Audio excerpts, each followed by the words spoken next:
ত্রয়োদশ জাতীয় সংসদ নির্বাচন সামনে রেখে পররাষ্ট্রনীতি নিয়ে নিজেদের অবস্থান স্পষ্ট করল বাংলাদেশ জামায়াতে ইসলামী।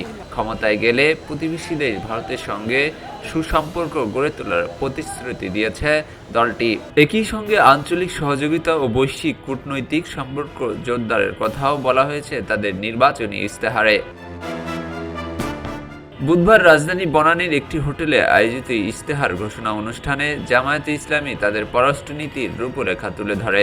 ইশতেহারে বলা হয়, আন্তর্জাতিক অঙ্গনে বাংলাদেশের মর্যাদা বৃদ্ধি এবং বিদেশে অবস্থানরত বাংলাদেশি নাগরিকদের সম্মান নিশ্চিত করাই হবে তাদের পররাষ্ট্রনীতির অন্যতম লক্ষ্য।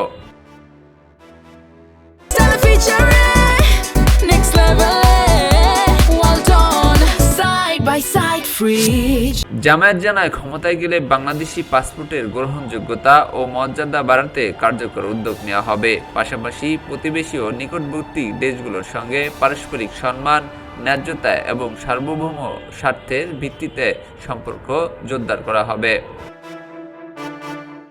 ইশতেহারে ভারতের পাশাপাশি ভুটান, নেপাল, মিয়ানমার, শ্রীলঙ্কা, মালদ্বীপ ও থাইল্যান্ডের সঙ্গে শান্তিপূর্ণ, বন্ধুত্ব ও সহযোগিতামূলক সম্পর্ক গড়ে তোলার অঙ্গীকার করা হয়। এসব দেশের সঙ্গে আঞ্চলিক সহযোগিতাকে আরও কার্যকর করার উপর জোর দেওয়া হয়।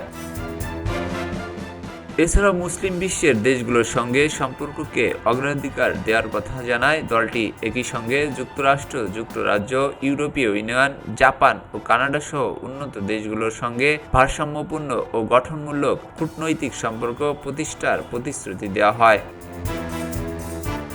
জামায়াতের ইশতেহারে আরও উল্লেখ করা হয়, পূর্ব ইউরোপ, আফ্রিকা এবং দক্ষিণ আমেরিকার দেশগুলোর সঙ্গে কূটনৈতিক ও বাণিজ্যিক সম্পর্ক সম্প্রসারণে সক্রিয় উদ্যোগ নেওয়া হবে। ইশতেহার ঘোষণার মধ্য দিয়ে আসন্ন নির্বাচনে পররাষ্ট্রনীতি নিয়ে নিজেদের অগ্রাধিকার স্পষ্ট করল দলটি। এস আলী দুর্জয়, খবরের কাগজ, ঢাকা। খবরের কাগজ, নিখাত, নির্ভীক, নিরপেক্ষ।